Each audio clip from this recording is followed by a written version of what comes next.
Bom dia, bom dia, bom dia.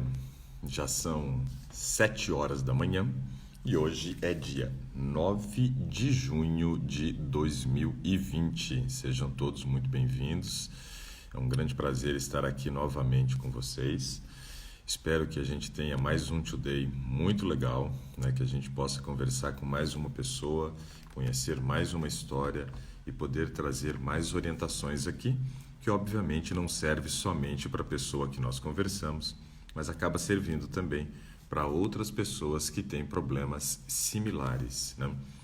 Ontem o bate-papo foi muito legal, né? Nós conversamos com a Larissa e pudemos falar a respeito de alimentação crua, né? Que tem virado, né, algo muito comum. Muitas pessoas estão aderindo a esse tipo de alimentação, né? E precisa de algumas orientações importantes para que realmente a pessoa tenha condições de ter uma alimentação crua, mas ter uma alimentação crua que supra suas necessidades, né? Para que não entre com deficiências, com carências, e isso é algo que nos preocupa bastante, né? Eu não sou contra a alimentação crua, como eu disse, mas tem algumas coisas que são muito importantes e que precisam ser destacadas, não é verdade? Olha, tem alguém aqui, né, que é vegetariana e está com anemia. Nossa, interessante, hein? Vamos ver aqui, hein? Bacana, bacana. Pessoal, vocês viram que desde sexta-feira nós estamos tendo um problema com o Ministério da Saúde, a questão da divulgação dos dados, não é verdade? Do coronavírus. E ontem, a hora que eu estava indo dormir, eu vi que chegou uma notícia falando a respeito de que o ministro Alexandre de Moraes obrigou que o Ministério da Saúde volte a divulgar os dados como estava sendo feito antes, né? Então vamos ver o que vai acontecer de hoje em diante. Mas para o cenário mundial não fica bem para o Brasil, né, esse tipo de atitude de esconder os dados, né? Porque é literalmente isso que está acontecendo, né? Estão escondendo os dados. E é muito triste quando você observa essa questão, né, de nós omitirmos as informações, porque isso é importante. Divulgar essas informações ajuda para que os estados possam observar o que o outro tem feito e quais têm sido seus erros e acertos, para que eles possam então escolher uma rota diferente, né? Ontem também a Organização Mundial da Saúde ela trouxe um comunicado importante dizendo que a pandemia está se expandindo pelo mundo. Na Europa nós sabemos que está diminuindo, mas está aumentando em outras regiões. E essas outras regiões são as regiões pobres do mundo. Então nós ficamos muito preocupados com essa informação divulgada ontem pela Organização Mundial da Saúde. Nós estamos falando de expansão da doença onde? Estamos falando de expansão da doença na América do Sul e falamos da expansão da doença na África, ou seja, regiões que são pobres e que provavelmente tenham, né, uma condição de enfrentar a doença bem diferente do que teve a Europa. A Europa, diante de todas as condições financeiras que tem, ainda teve um nível de mortalidade bem elevado, bem elevado. E isso então nos preocupa bastante qual será o resultado agora da expansão da doença para essas regiões mais pobres do mundo, né? Como que eles vão conseguir para fazer uma boa administração dessa doença? Então é bem preocupante e nós estamos aí diante de uma doença que ainda não acabou, infelizmente, né? Como a primeira-ministra da Nova Zelândia ontem estava comemorando, porque eles já estão há 17 dias sem nenhum caso, né? Já não estão tendo mais mortalidade pela doença e já se considera uma área livre do coronavírus. Em outras áreas, a doença está chegando e isso é muito preocupante. Li uma matéria hoje pela manhã de uma médica indígena dizendo que ela acredita que em determinadas regiões do Brasil pode haver um extermínio de determinadas aldeias. Então é muito preocupante, né? Essa situação nossa não está fácil, né? Vamos ver o que vai acontecer e que essas vacinas que estão trabalhando saiam o mais breve possível, principalmente para essas regiões mais pobres do mundo, para que dessa forma a gente possa realmente evitar um extermínio dessas regiões, né? Isso é muito preocupante. Bom, deixa eu convidar aqui uma pessoa para que a gente possa conversar.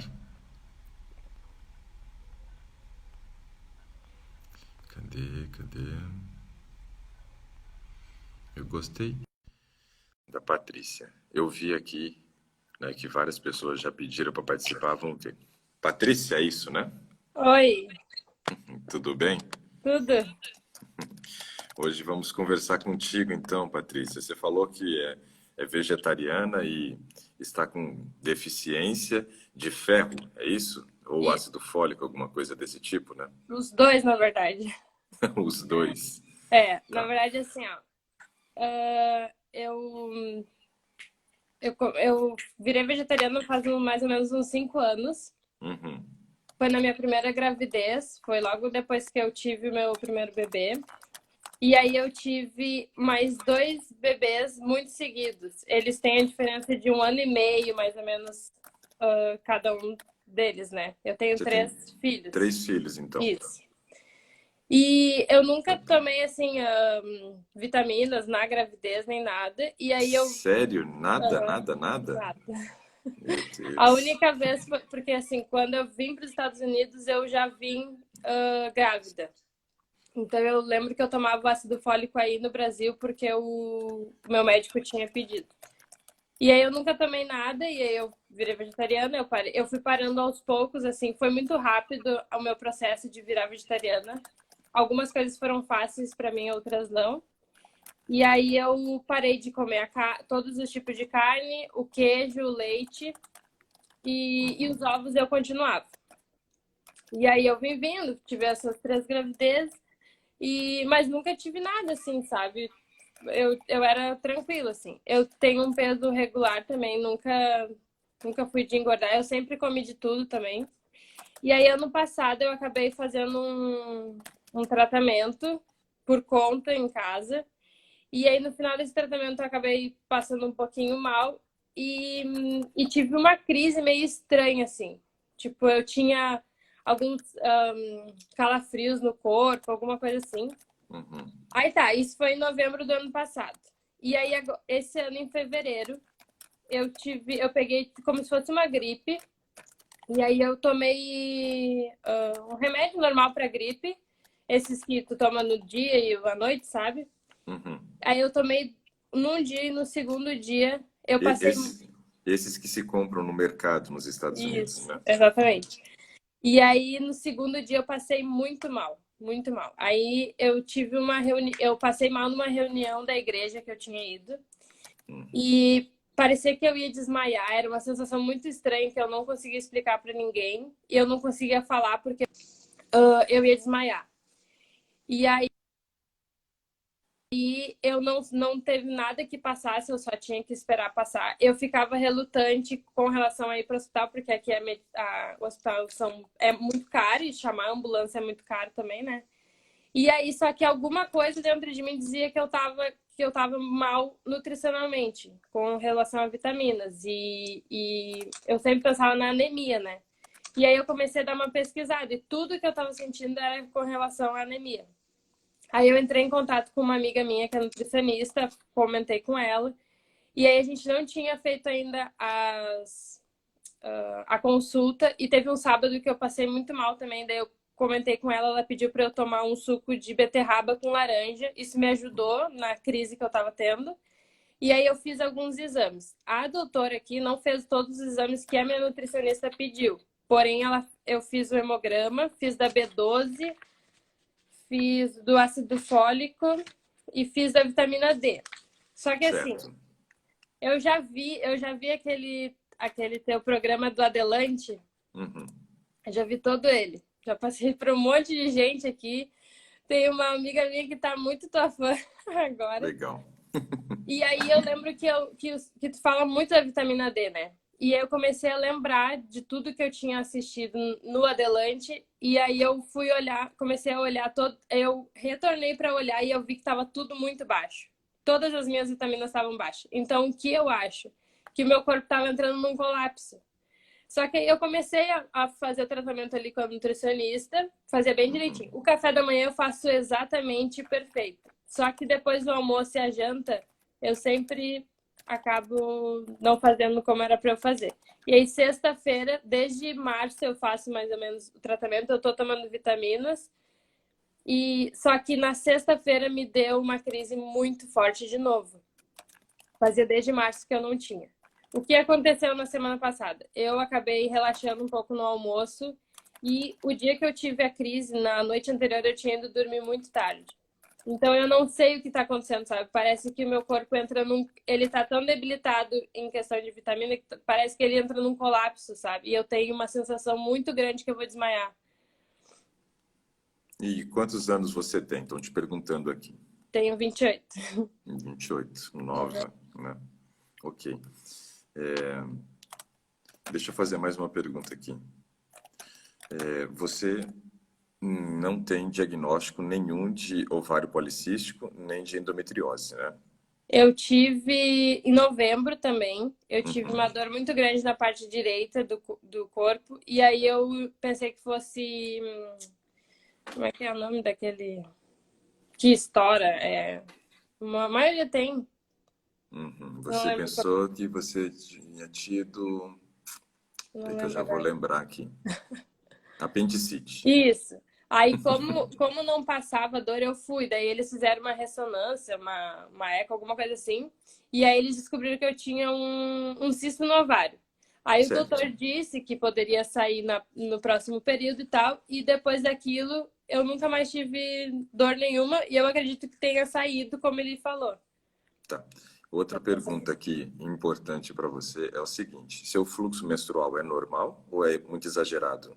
Ele era normal. Uhum.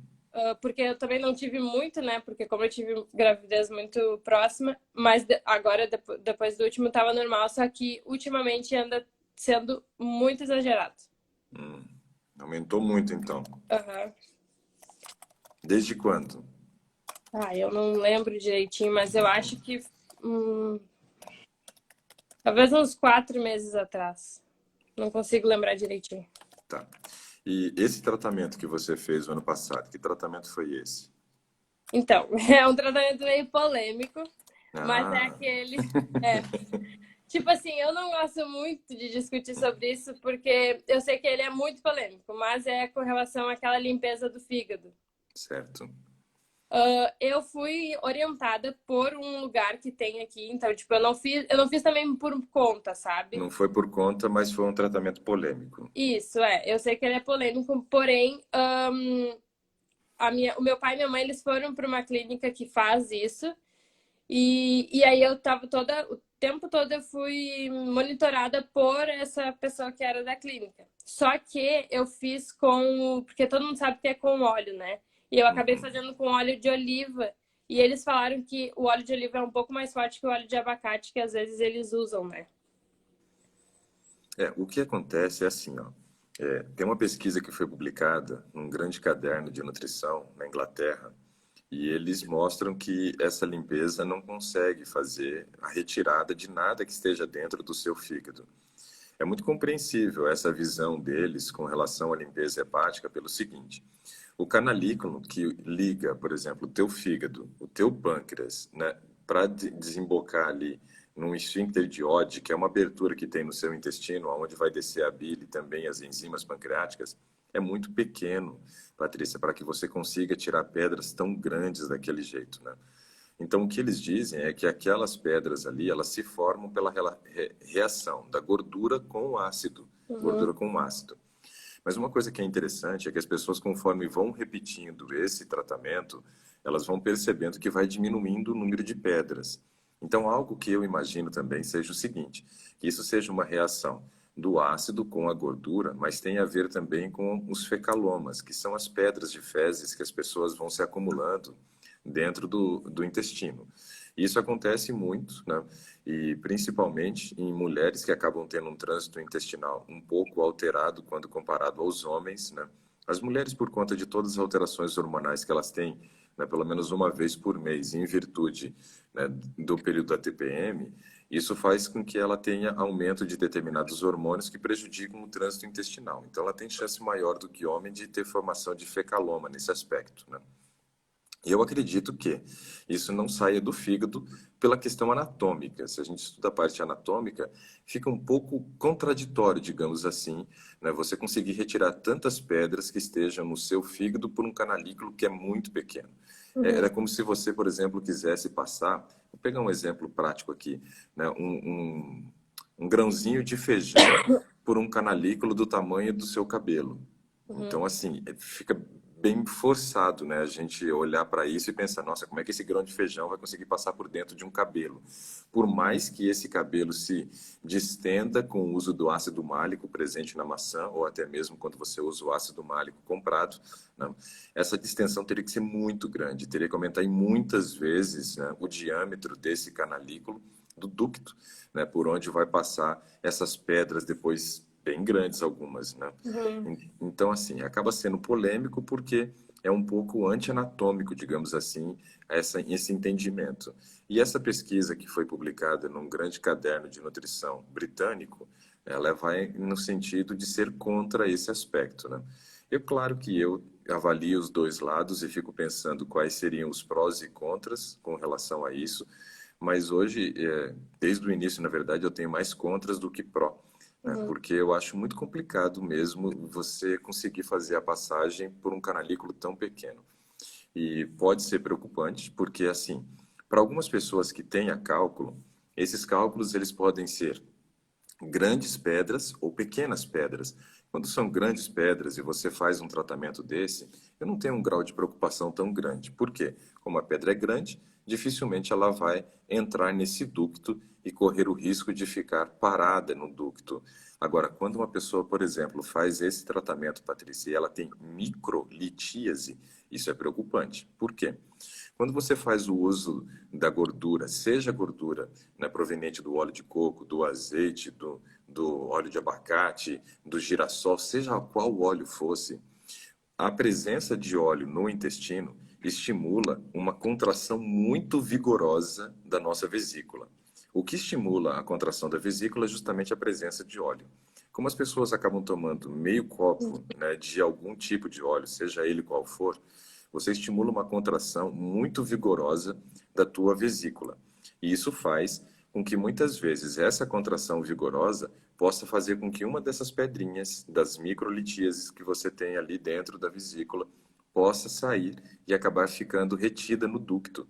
E se ela ficar retida no ducto, vai ser um grande problema, porque isso vai impedir com que as enzimas do pâncreas desçam para o intestino para fazer a digestão. Então, quando você fizer a sua próxima refeição, as enzimas que deveriam sair do seu pâncreas e descer, e mais a bile que deveria sair do seu fígado e descer, conforme tem essa pedrinha aqui, impede. E as enzimas, então, não descem para o intestino. Elas voltam para o pâncreas e começa um processo de ativação das enzimas dentro do pâncreas, o que gera nas pessoas, então, uma pancreatite. E pancreatite é algo muito perigoso, que se não for diagnosticado, pode matar em 24 horas. Então, assim, eu me preocupo porque não tem comprovação científica de que você realmente esteja tirando cálculos de dentro do fígado. Além disso, te expõe a um risco de uma doença que, se não diagnosticada em 24 horas, pode levar à morte. Então, assim, é preocupante, né, essa popularização, digamos assim, desse tratamento sem uma comprovação ainda. Só que quando uhum, você olha para a revista, você já percebe que tem uma linha contrária, dizendo que não é favorável. Eu não acho que esse quadro que você esteja apresentando agora tenha uma relação com esse tratamento, uhum. porque o tratamento é algo que se faz em uma semana, você estimula uma contração muito vigorosa depois da sua vesícula no último dia, porém, esses sintomas que você tem apresentado aqui, eu não vejo relação com isso, né? Uhum. Mas perguntei que tratamento era esse, só para a gente poder, de repente, conversar um pouco. E aí me preocupo, né, com esse tratamento por conta desse aspecto só, tá? Eu até assim, ó, eu me interessei bastante, vou te ser bem sincera sobre isso, e eu comprei até o livro do cara que fez tudo, que é o Andrés, né? E Uhum, eu comecei a ler e é bem interessante. Ele tem todos os pontos, tipo assim, contra isso, mas né, hoje ele não uhum. está mais aqui para.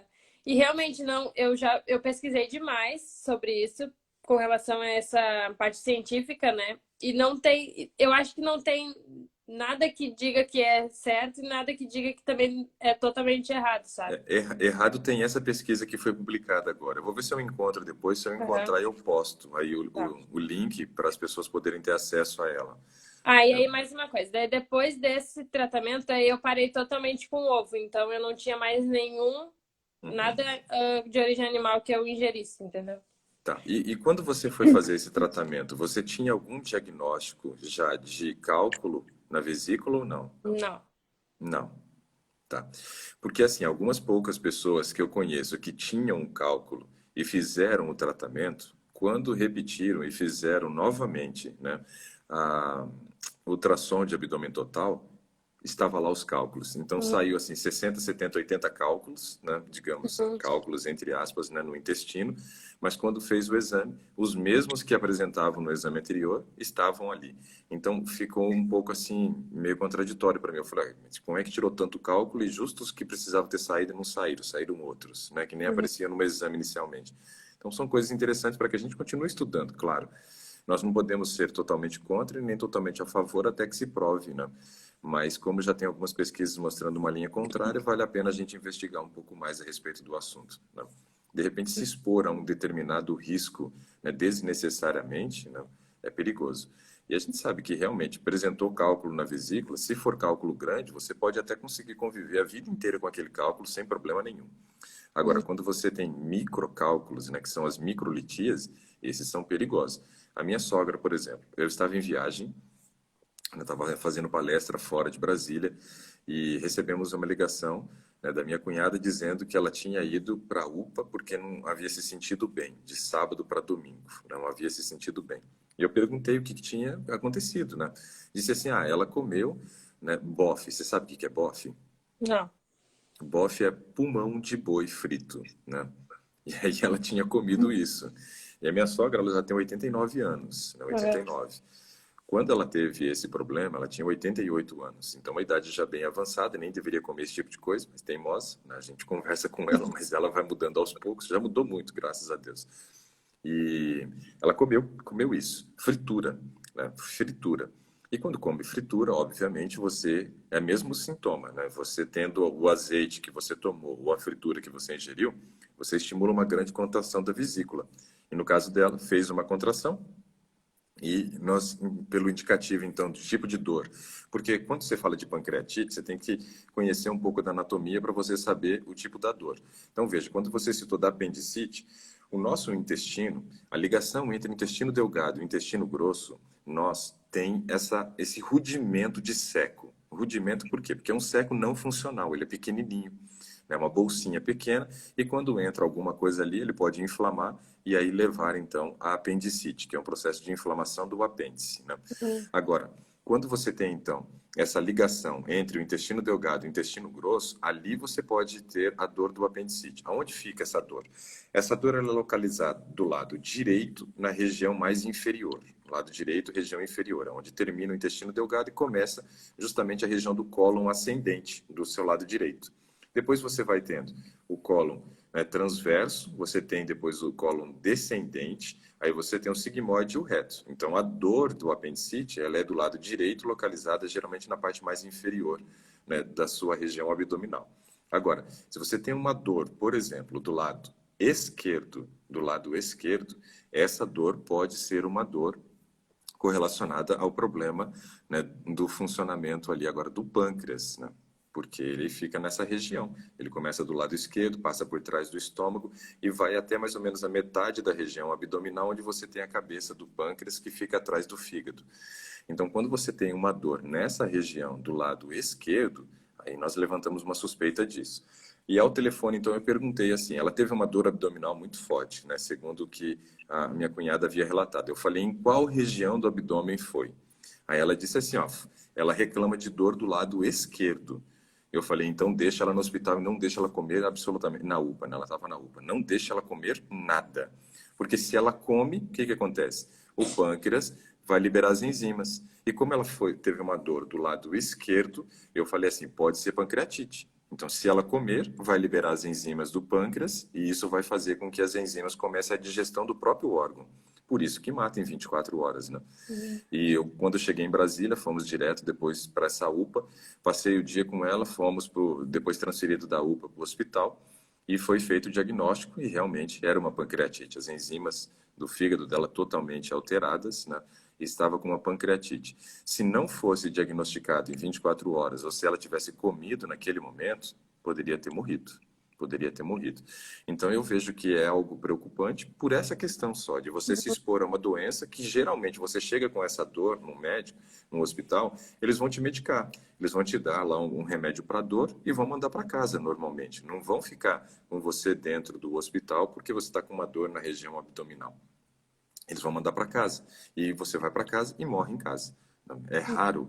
E eu tive até hoje, na minha prática clínica, apenas a minha sogra, que eu conheço, que teve pancreatite e se salvou, e um paciente que eu atendi. Um paciente que eu atendi só na minha vida inteira como nutricionista, só um paciente que teve pancreatite. Porque todos os outros que tiveram, provavelmente morreram, né? Uhum. Então, assim, é preocupante. Então, eu não sugiro esse tipo de detox, né, hepático por causa desses riscos que, de repente, a gente se expõe de maneira desnecessária, sem ainda uma comprovação de que realmente você esteja promovendo a limpeza, né, do fígado como é prometido pelo método. Entendeu? Uhum. Só esse Entendi. aspecto. Bom, vamos trabalhar um pouquinho aqui do seu caso. E só vou responder uma pergunta antes, que alguém perguntou o que é esse adelante e tal, não sei o quê. O Adelante é uma sequência de Ah, palestras que eu faço, né, onde eu trabalho com princípios básicos de saúde, que é o ar puro, descanso, exercício, luz solar, água, nutrição, temperança e esperança. Né? E essa série de palestras ela está disponível porque eu fiz numa igreja nos Estados Unidos. Né? Então você encontra pela internet, se você escrever Adelante Ricardo Vargas, provavelmente apareça lá e você encontra. Né? Bom, então vamos aqui. Ó. Algo muito interessante, Patrícia, é o seguinte. Então, antes de você virar vegetariana, você não tinha problema com anemia. Depois que você virou vegetariana, você começou a ter problema com anemia. Ok? e se tinha, também não sabia. Mas não tinha os sintomas que tem hoje, né? Poderia ser alguma anemia leve. Você não fez ainda nenhum exame para tentar diagnosticar se você não tem uma anemia genética, né? Para Não. saber se você tem, no caso, aí uma talassemia pela tua cor, né, branquinha, você Uhum. então tem possibilidade de ter talassemia, que é a anemia dos brancos, e a falciforme é a anemia dos pretos, né? Então, cada um tem a sua doença genética para ninguém ficar inveja do outro, né? Então, cada um tem a sua. E, nesse caso, eu também não acho que seja uma talassemia, porque senão teria se manifestado antes, né? Teria se manifestado antes. Nas suas 3 gestações, você nunca teve sangramento e nunca teve problema com relação a Nunca, descolamento de placenta, nada disso. nunca. Minhas gravidezes foram perfeitas.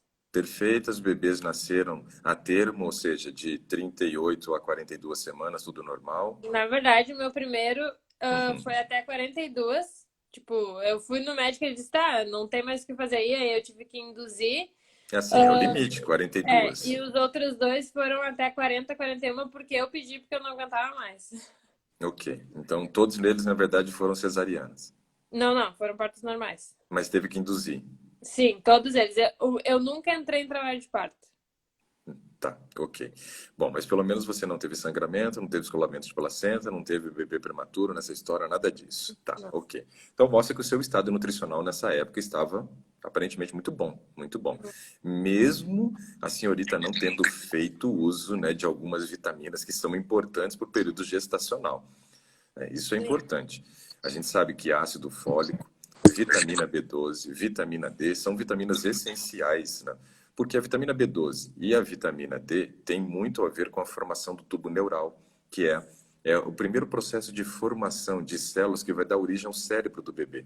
Então, Uhum. veja, isso é muito importante. Quando você tem deficiência dessas vitaminas, isso pode interferir na formação do tubo neural e gerar algum problema cognitivo depois na criança e até mesmo questão de retardos. Então, é importante a gente estar com esse nível de vitaminas normal. Por isso que a gente sempre diz que tem exames que são os exames pré-gestacionais que devem ser feitos para fazer as correções antes mesmo da gravidez. Tem gente que fala assim, tem que usar ácido fólico durante a gravidez. Não, tem que usar ácido fólico antes da gravidez. Tem que corrigir B12 antes da gravidez, vitamina D antes da gravidez. Então, esse aspecto é importante. Bom, quando você entra num estado gestacional, Uma coisa muito importante para a gente pensar aqui, Patrícia, é a seguinte: você deixa de ser prioridade, né? Você simplesmente agora é, né, uma incubadora de uma vida. E a vida é importante, a sua que se lasque. É mais ou menos assim que o teu corpo pensa, né? Então ele vai tirar tudo que ele puder da mãe para que dessa forma a criança nasça saudável. E você teve 3 gravidezes onde seus filhos nasceram saudáveis. Provavelmente o número de Apgar deles, né, quando nasceu, foi acima de 7, né, para cada um deles. Né? Pelo tempo gestacional, todos devem ter nascido acima de 3 quilos, não é verdade? Uhum. Sim, Porque meu último nasceu com 4,5 kg. aí já é um bebê que a gente chama de GIG, né, que é grande para a idade gestacional. Né? Uhum. Então já é bastante, né? E normal seria hoje de 2,5 até 3.999 é considerado normal o peso ao nascer de uma criança. Mas Uhum. veja, nesse aspecto você nunca fez suplementação durante o período gestacional. Seu filho mais novo tem que idade? Ele fez 2 anos sexta-feira. 2 anos, sexta-feira. Você começou a manifestar sintomas, né, com relação a carências nutricionais a partir de quando? Agora em fevereiro. Em fevereiro desse ano. Isso. Ok. Tem um que disse aqui, o Vinícius disse que nasceu com 5 quilos. Então, você não era só giga, era gig-gig, né? Muito grande para a idade gestacional, Vinícius, aqui. E nesse aspecto todo, a gente entende o seguinte: provavelmente você foi entrando em processos de carência durante a gestação, por não ter feito uso, né, de suplementos que são importantes, porque a demanda aumenta muito, principalmente no terceiro trimestre, quando o bebê vai crescer, ele aumenta muito a demanda e ele suga tudo que a mãe tem possibilidade de oferecer. E o que ela não tem possibilidade de oferecer, ele suga também. Ou seja, ele é um sugador de vitaminas, minerais, tudo, tudo, tudo, tudo. E de lá para cá, você vem se tornando vegetariana. Nas gestações você ainda não era, né? E aí vem se tornando. Não, Já estava no processo, né? não, eu virei mesmo vegetariano na primeira gestação. Então, desde a primeira, eu sempre fui vegetariana. A única coisa que eu comia era ovo. Era o ovo ainda, Uhum. ok. Porque o ovo ainda te oferece um aporte de ferro M presente na gema do ovo, né? Uhum. Mas de lá para cá, então, você veio abandonando, tirou ainda a única fonte que você tinha de ferro de origem animal. E eu não vou fazer apologia ao ferro de origem animal, porque ele parece realmente ter um nível de absorção melhor do que o ferro vegetal, mas ele também tem um risco elevado para o desenvolvimento do diabetes, né? Então, não é uma coisa que eu sugeriria, porque é mais fácil você corrigir a carência de ferro não utilizando nenhum ferro de origem animal do que você resolver um problema depois, né, com a questão do diabetes. Então, vamos lá. Hoje você tem só fontes de ferro de origem vegetal, só que a gente precisa considerar o seguinte: o ferro de origem vegetal, ele não tem o mesmo grau de absorção do ferro de origem animal. Por isso existe essa apologia tão grande para o ferro de origem animal, que tem mais absorção. Realmente, ele absorve mais. Mas nós temos uma técnica que a gente pode utilizar para poder melhorar. E a sua nutricionista já te passou um suco, por exemplo, que usa essa técnica, que é a beterraba com laranja, um exemplo, que poderia ser qualquer outra fonte de ferro com qualquer outra fonte de vitamina C. Então, esse aspecto ele é muito importante pelo seguinte: quando a gente olha para a questão do ferro vegetal, ele é um ferro que a gente chama de ferro não M, ou seja, um ferro que não tem uma biodisponibilidade alta. O que é biodisponibilidade? A biodisponibilidade avalia qual é a taxa de absorção que nós temos, né, dessa vitamina, desse mineral, desse nutriente que a gente esteja falando de maneira particular. No caso aqui, o ferro. Então, a biodisponibilidade do ferro de origem vegetal, ela é baixa. Ela é baixa. E o que eu posso fazer para aumentar essa biodisponibilidade? Associar o ferro de origem vegetal com a vitamina C. Com a vitamina C. E a vitamina C, ela potencializa a absorção do ferro. Então, esse é um aspecto interessante. Agora, olha só que coisa importante da gente analisar. Quando uma pessoa se torna vegetariana, ele aumenta ou ele diminui a disponibilidade de alimentos fontes de ferro? Aumenta, aumenta. Então, quer dizer, eu tenho mais fontes de ferro de origem vegetal do que fontes de ferro de origem animal. Fontes de ferro de origem animal teria o quê? A carne vermelha, né? O fígado, que as pessoas sugerem que é a pior parte do bovino. Eu falo assim, se alguém quer comer carne, nunca coma fígado, coma carne, né? Coma qualquer outra coisa do animal, mas o fígado não. Por quê? O nosso fígado, ele é o órgão do metabolismo.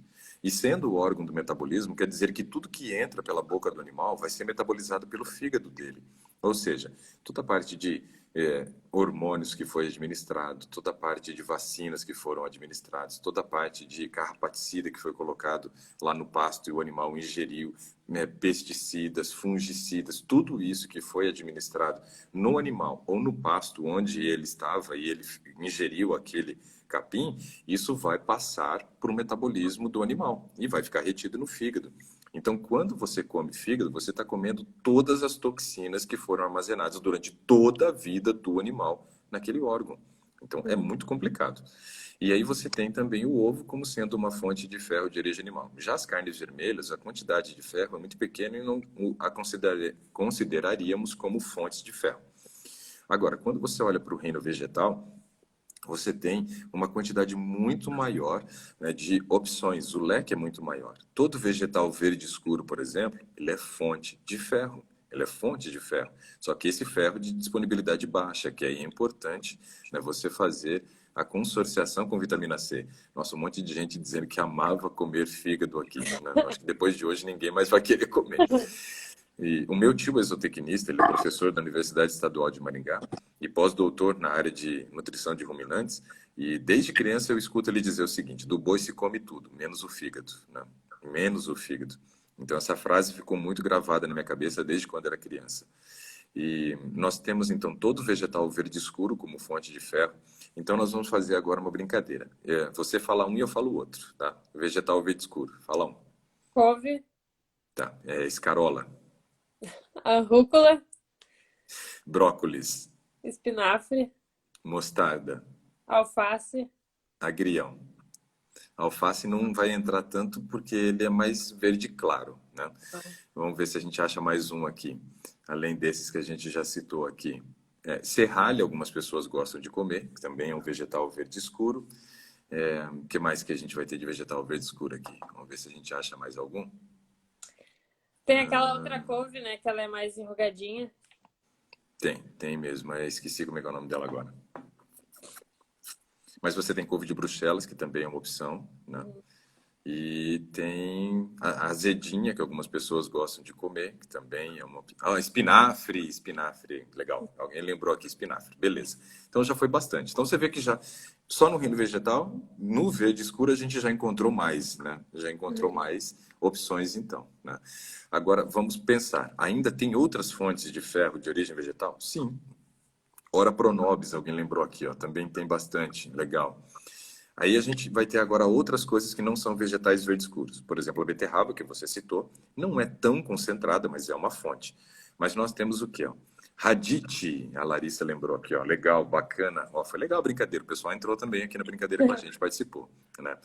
Agrião, o Agrião disse que é o como é que eles falam?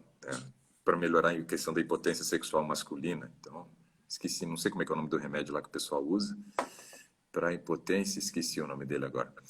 Eu não preciso, graças a Deus, então eu não sei o nome. Mas o pessoal fala que o agrião é para melhorar problemas de impotência masculina. E veja só, você ainda vai ter boas fontes de ferro, muito mais concentradas do que a própria carne.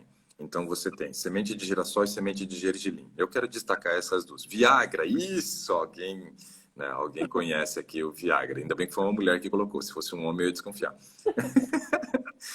E aí você tem, então, o ferro presente no gergelim e no girassol muito mais concentrado que o ferro de origem animal, né? Olha, esse aspecto aqui é muito importante. O afrodisíaco, estão falando ali o agrião. 3 vezes mais concentrados.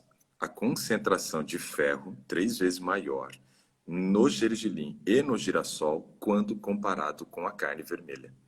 Então é muito ferro, é muito ferro. E a fonte de cálcio também. Aí eu gosto de brincar dizendo que é bom porque aí você fica calcificado e ferrado, né? Já resolve as duas coisas ao mesmo tempo, né? Mas sempre, sempre, sempre, Patrícia, que você for ingerir uma fonte de ferro, precisa consorciar com vitamina C. Então, por exemplo, você vai comer feijão, que também é uma fonte de ferro, né? O que você vai fazer? Ou você toma um pouquinho de suco de limão, ou você usa o limão para temperar a sua salada, ou você toma um shot que as pessoas estão fazendo bastante uso agora, onde você coloca ali limão, gengibre e pode colocar alguma outra coisa que você goste, cúrcuma e tal. E o pessoal está fazendo um shotzinho e fica bom. Eu bebi num restaurante vegetariano, achei muito legal. Que aí você ingere a vitamina C. Então, isso é interessante para que a gente possa ter essa absorção do ferro de origem vegetal. Eu preciso potencializar a absorção e eu consigo através do uso da vitamina C. Então, esse é um aspecto muito importante. O ácido fólico, que também tem uma relação direta com anemia, ele é encontrado nos vegetais verdes escuros. Então, quem faz consumo de vegetal verde escuro não deveria ter nenhum tipo de carência de ácido fólico. Ácido fólico não deveria faltar. Por exemplo, aqui em casa nós gostamos muito de couve, né? Então as meninas, né, comem, a Manuela até come um pouquinho, mas muito pouco. Agora a Mariana, se deixar, ela come toda a couve que a gente coloca na mesa, né? Parece uma lagarta, come tudo. E a gente até fica sem, se bobear, ela come mais que a gente, né? E a Mariana tem só 7 anos, né? E come muita couve, gosta muito de couve, né? E para elas eu sei, por exemplo, que não faltaria ácido fólico, né? Comendo vegetais verdes escuros. Só que não é todo dia que nós temos. A Manuela já não come tanta couve quanto a Mariana. Então, o que nós temos como prática aqui em casa? Nós oferecemos, né, diariamente 400 microgramas de ácido fólico. Então, aqui em casa nós tomamos essa vitamina. Então, é uma forma de você já evitar esse problema. Mesmo você consumindo, você pode tomar porque você não vai ter dose, né, que vai gerar grau de toxicidade. Então, o ácido fólico é uma vitamina que não falta em casa. Nós fazemos uso do ácido fólico, fazemos o uso da vitamina B12, que também é algo importante para a questão da anemia. Você disse que fez os seus exames. Você está com ele em mãos aí, que eu vi que na hora que você falou, você mexeu em alguns papéis. São os exames que estão aí ou não? Sim. Quanto que está a sua B12? Eu fiz ele em março, tá? Acho Ok. que... a B12 tá... Aqui aparece 377 PG por ml. Picogramas, né? E aí, nesse caso, então, a 377 está num nível bom, mas eu sempre gosto que esse nível esteja acima de 400, acima de 400. Então, eu vou sugerir para você comprar uma B12 sublingual, né? E aí, nos Estados Unidos, onde você mora, em Ohio, você vai achar muito fácil, né? Eu, quando vou aos Estados Unidos, eu compro no Costco essa vitamina B12, porque é uma das melhores que eu achei com um preço mais em conta. Então, no Costco, você vai achar essa vitamina B12 sublingual. Ela acho que é da Kirkland, se não me falha a memória. Depois eu posso verificar. E você vai tomar uma por semana. Uma por semana. Como você está num nível bom de vitamina B12, tome uma por semana para ajudar na manutenção e você não ter as quedas de vitamina B12, né, que são muitas vezes acentuadas. Elas caem muito rápido em determinados momentos, principalmente quando você passa por nível de estresse, começa a sofrer de insônia ou aumenta muito sua questão de atividade física. Então, esses são aspectos que fazem uma depressão rápida de vitamina B12. Tá? Ácido fólico, você tem um resultado dele aí ou não? Sim. Tava 18, aqui dá 18,1 NG. Nanogramas por decilitro de sangue deve ser. Não é ruim a quantidade de ácido fólico que você está. Ferro tem? De ferro, não. Eles só fizeram um hemograma, que deu... É que, na verdade, tem um monte aqui, mas a hemoglobina deu 9,7. 9,7 está baixa. Teria que ser mais. E a vitamina D deu 10,7. Aí eu lembro... 10? Aí eu lembro do programa esse, ele dizia que era muita deficiência, que tipo, tava... Não, eu falo que quando chega ali abaixo de 10 é risco iminente de morte. Ou seja, já está com um pé na cova e o outro na casca de banana. Situação complicada. O que você está tomando de vitamina D hoje? Eu tô tomando a de 5.000 IU, que é essa aqui. É a mesma que eu tomo também. Quando eu vou para os Estados Unidos, eu trago dessa. Eu tô com um amigo vindo semana que vem, eu pedi para ele me trazer 2 frascos desse. Você toma uma por dia? Tomo pela manhã. Então você vai passar a tomar 3 por dia agora, tá? Tá. Porque uma tá pouco. Eu não sei, aqui vem 100 e ela tá cheinha ainda. Faz mais ou menos uns 2 meses, eu acho que eu tomo. Mas você está tomando pouco, porque assim, ó, quando eu vou fazer a correção de vitamina D, eu trabalho da seguinte forma. Se você estiver com mais de 40, não suplemento. Se você estiver entre 30 e 40, que é normal também, eu dou 2.000 para manutenção. 2.000 para manutenção. Uhum. Eu estou vendo aqui vitamina D7 para idosos. Qual a dose de tomar? Será que está em 7, Thaís? Thaís Ferraz. Só responde para mim. O nível da vitamina D está em 7 ou não? Se for isso, aí eu oriento também como é que faz. E quando você está, então, entre 30 e 40, eu dou uma dose de 2.000 diária para manutenção. Estando com uma dose de insuficiência agora de 20 a 30, eu corrijo com 7.000 UI para nós, ou IU para você, que é International Units, né, que é diferente a sequência, mas 7.000 e toma por 3 meses e repete o exame, repete o exame. Se estiver com um nível entre 10 a 20, eu já corrijo com 15.000. E você está justamente aí, né, quase entrando na fase mais crítica da deficiência de vitamina D, que é abaixo de 7. Uhum. E sim, está em 7, é isso mesmo. Então, vou explicar agora, Thaís, como que eu faço esse tipo de correção. E quando a gente, então, está abaixo de 10, aí não dá para fazer correção via oral. Não pode. Por quê? Porque demora para você conseguir restabelecer. Você está num caso muito crítico e deficiência de vitamina D nesse nível é muito preocupante, muito preocupante. E a gente sabe que tem uma relação direta com vitamina D também, anemia e um monte de outros problemas no organismo. Abaixo de 10 a gente já corrige com injeção de 50.000 UI. 50.000 UI.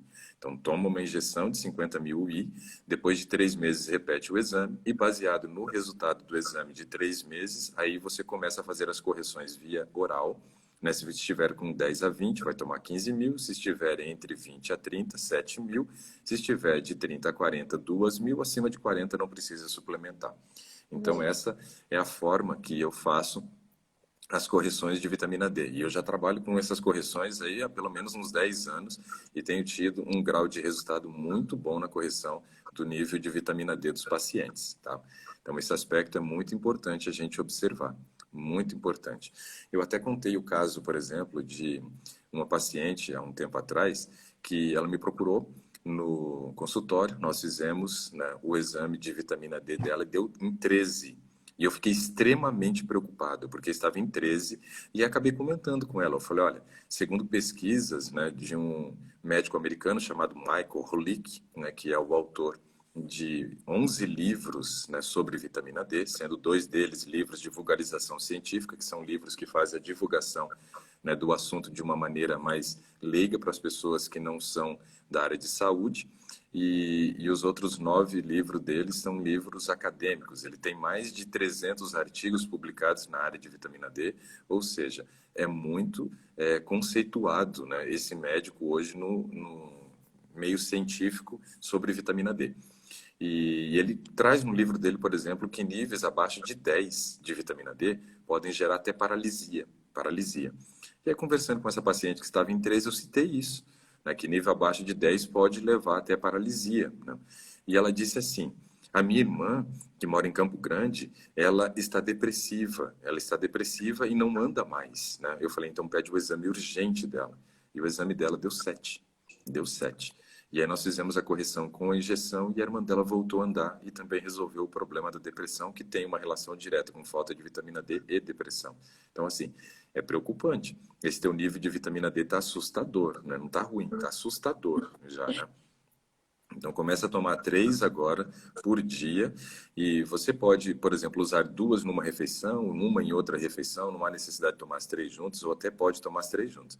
Só que quando fizer, por exemplo, o uso da vitamina D, a gente tem que lembrar que você tem que fazer o uso dela junto com uma refeição que contenha gordura, porque ela precisa da gordura para ser absorvida. Então, eu sempre sugiro ou no de jejum ou no almoço, nunca no jantar.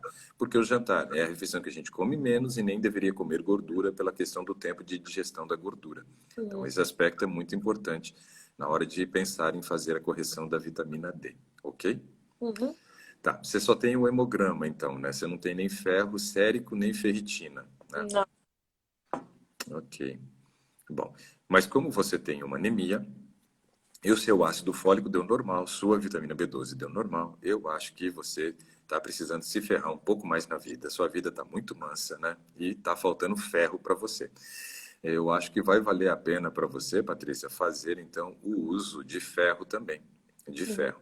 E aí nos Estados Unidos é a coisa mais fácil, né? Você vai no mercado comprar a sua couve e já traz também um suplemento de ferro, né? É assim que funciona aí, é um pouquinho diferente, né? Eu comecei a tomar um, eu terminei e aí eu comprei um outro. Era Uhum. um tal de low release, alguma coisa assim. Que eu acho que ele era, não sei, ele A de era absorção lenta. isso. Aí depois aí eu comprei o normal agora, né? Que era Uhum. o de 325 mg. E aí eu queria, tipo assim, eu tô tomando vários suplementos agora, né? O que que você está Porque tomando? Contem para eu, nós agora. eu tô tomando a clorela, a espirulina, Ok. a B12, a D e eu comecei a tomar esse aqui também, ó. Que tem vários. É que Levanta, tem vários. levanta só mais um pouquinho para eu poder ver. Isso. Hair skin é para cabelo? Isso, é para cabelo, pele e unha. E aí aqui atrás eu vi que tinha o ácido fólico, mas agora não tô achando. Uhum. Porque eu vi que tem o ácido fólico separado, né? Mas esse aqui também tinha. Daí tem algumas outras vitaminas juntas aqui também. Ó, tem uma pessoa Aqui, ó, dizendo que o tem. estoque de ferro dela, por exemplo, aqui a ferritina está em 39. Isso é normal, mas não é bom, né? É bom que a gente esteja acima de 50 na quantidade de ferro, de estoque de ferro que é a ferritina. O Fábio pergunta sobre o zinco. E o Fábio, geralmente a gente não tem anemia por falta de zinco. A gente pode ter problemas circulatórios por falta de zinco. Então, o zinco ele é muito importante para a circulação sanguínea, mas não para a questão, né, do ferro em si e da deficiência. Agora, uma coisa que tem uma relação direta, Patrícia, com anemia também é o cobre, né? Só que eu não sei se esse seja o seu problema, porque aí teria que fazer, por exemplo, o estoque de ferro e verificar se está baixo, porque o cobre ele é um fator de ligação do ferro no nosso organismo. Então esse aspecto é muito importante quando você encontra ferro baixo, mas você não fez o exame, então não dá para a gente saber. Continua falando da vitamina, desculpa ter te Não, cortado. aqui tá dizendo que nessa aqui, que é tudo junto, tem 400 mcg de ácido fólico. É a quantidade que eu tomo diariamente de ácido fólico. Mais do que É. isso não é necessário. E Aham. até durante a gravidez, essa é a recomendação. Alguns profissionais hoje dão doses muito elevadas, né? E eu não vejo a necessidade. Alguém está com a vitamina D em 34 aqui, precisa suplementar? Não. Suplementar não precisa, mas você pode tomar uma dose de 2.000 para manutenção, para ajudar a manter nesse nível, tá? Então, esse aspecto é importante. Nem sempre a gente suplementa, mas a gente toma para poder garantir. Hoje em dia, assim, porque aquela da vitamina D do Adelante eu vi demais, sabe? E aí eu sempre falo, porque aqui a gente tem um inverno muito grande. A gente teve agora, a gente tá saindo do inverno faz pouco, sabe? E a gente não aguentava mais, porque aqui é um pouco cinzento, assim, aqui em Columbus. E aí eu falo para todo mundo, porque realmente, sabe, o jeito que tu explica ali é muito legal. E aí tem muita gente agora dizendo, nossa, eu tenho que fazer o exame para ver, porque a gente tá vindo de um inverno de quase 7 meses, sabe? Sem sol, essas coisas assim. Pois é, e essa época do ano, no Brasil, vamos pegar o exemplo do Brasil. Deixa eu só responder uma pergunta aqui que é bem interessante sobre esse assunto. Que a pessoa pergunta se o excesso de ferritina é tóxico. Foi a Pati Barboni que fez. Viu, Patrícia? Realmente é tóxico, sim, o excesso de ferro. Se você, por exemplo, chegar a um nível de ferritina de 900, você precisa fazer sangria para poder eliminar um pouco da quantidade de ferro, que você pode dar um problema de hemocromatose, um problema hepático por causa da quantidade de ferro. Então, assim, é preocupante, né? Preocupante. Tem uma nutricionista que disse que gostaria muito de participar de uma live comigo para poder discutir um caso clínico dessa idosa. Legal, legal, Thaís. Muito bacana. Eu acho que é bem bacana e isso é muito produtivo, a gente fazer essa troca de informação. Vamos ver se, de repente, amanhã ou durante essa semana eu consigo te chamar, tá, Thaís? E veja só, aqui no Brasil eu tenho sempre uma sugestão muito importante, que é a seguinte. No Brasil, nós temos uma redução da luminosidade, ou seja, os dias que são dias ensolarados começam a ficar mais curtos a partir do mês de abril. Então, entre o dia 15 de abril e o dia 15 de maio, aqui no Brasil, nós vamos encontrar o quê? Nós vamos encontrar uma queda dessa luminosidade, os dias ficando mais curtos, e essas pessoas, então, já correndo um risco de desenvolver um tipo de depressão que a gente chama de depressão sazonal. Depressão sazonal. Uma depressão que tem a ver justamente com esse período que a gente começa a ter de dias mais curtos, né? E veja, no Brasil, os nossos dias eles são mais curtos a partir dessa época, mas não são tão intensos quanto nos Estados Unidos. Nos Estados Unidos, o caso ele é pior, porque na região, principalmente norte dos Estados Unidos, é onde nós temos o inverno mais rigoroso e é onde ele ultrapassa 6 meses do ano. Então, são mais de 6 meses aonde você vai ter dias mais curtos, presença menor do sol, às vezes dias tão frios que nem o sol aparece e nem tem como tomar sol. Então, aqui no Brasil, por exemplo, antes da entrada do inverno, eu já sugiro as pessoas fazerem um exame de vitamina D. Uhum. Depois, quando termina o inverno, antes de chegar o verão, quando está no período da primavera, eu sugiro que eles façam de novo. Então, entre o dia 15 de abril e 15 de maio, é a sugestão para fazer a primeira dosagem de vitamina D aqui no Brasil. A segunda dosagem de vitamina D no Brasil, a gente já deveria fazer entre o mês de setembro e outubro, que seria do dia 15 de setembro até o dia 15 de outubro. Por quê? Quando que vai ficar realmente quente aqui no Brasil? De final de novembro para frente, aonde o sol realmente vai pegar forte aqui e vai ter condições de você fazer uma correção de vitamina D tomando sol. Porém, nesses dois períodos, entrada de inverno e depois da saída do inverno, eu sempre sugiro que as pessoas no Brasil façam o exame. Porque se você percebe que a tua vitamina D está baixa antes de entrar no inverno, o que você vai fazer? Vou corrigir. Uhum. A vitamina D é um fator de proteção, por exemplo, contra AVC, e a gente sabe que no inverno a pressão alta, né, ela piora, se agrava nesse período do ano, e as pessoas que têm, então, pressão alta têm um risco muito maior de ter um AVC no período do inverno. E a vitamina D é um dos maiores fatores de proteção. Então, antes do inverno, está baixo, já corrige. Saiu do inverno muito baixo, já corrige também. Não vai ficar esperando o verão para corrigir, porque vai ficar se expondo a um nível de vitamina D baixo e todos os efeitos colaterais que existem pela baixa vitamina D, não vale a pena. Não vale a pena. Então já corrige também. Só que se a gente for observar, essas duas datas que eu sugiro para o Brasil também são datas muito interessantes para os Estados Unidos. São datas muito interessantes. Por quê? Veja só. Quando eu falo do dia 15 de abril até o dia 15 de maio, aqui no Brasil, que nós já estamos chegando no final do verão para começar o inverno, é justamente quando vocês estão saindo do período do inverno para poder começar o verão. Como eu sugiro fazer também no final do inverno aqui, entre dia 15 de abril e 15 de maio, nos Estados Unidos, seria uma boa data para você fazer a coleta, para fazer o exame de vitamina D. E quando chegar entre o período de setembro e outubro, nos Estados Unidos já está tendo queda de temperaturas, né? No final de setembro, em algumas regiões, né, meio louca, às vezes até acaba nevando, né? Então, Uhum. não é o padrão, mas já começa a esfriar. Né? Em outubro já cai neve, às vezes. Né? Outubro, novembro, você já encontra neve em algumas regiões. Então, quando a gente chega nesse período de 15 de setembro até 15 de outubro, já é uma outra data muito interessante para fazer a coleta novamente. Então, nessas duas datas do ano, eu sugiro que as pessoas façam o exame de vitamina D, tanto no Brasil quanto nos Estados Unidos, Europa e assim por diante. Quando eu fui para Londres, eu tive a oportunidade de fazer palestra para a Marinha do Brasil lá em Londres, né? E fazendo palestra para a Marinha do Brasil, eu conversei muito com os funcionários que estavam servindo a Marinha, né, lá em Londres. E todos eles que vão para lá, eles vão para ficar um período de um ano. Vão para ficar um período de um ano em Londres, servindo. E todos eles que eu conversei, né, quase nenhum deles fazia reposição de vitamina D.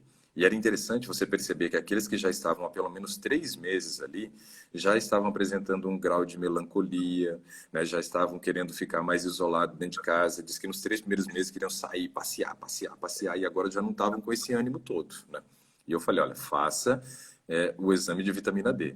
E uma amiga que trabalhava na Marinha, que trabalha na Marinha, na verdade, mas estava servindo lá na época também, e foi a nossa ponte para conseguir fazer palestra lá na Marinha do Brasil. Ela disse que todos eles que começaram a fazer a reposição depois da palestra, né, pediram para agradecer, dizendo que estavam se sentindo muito melhor. Depois fizeram a reposição de vitamina D. Então, realmente, vitamina D é algo muito importante.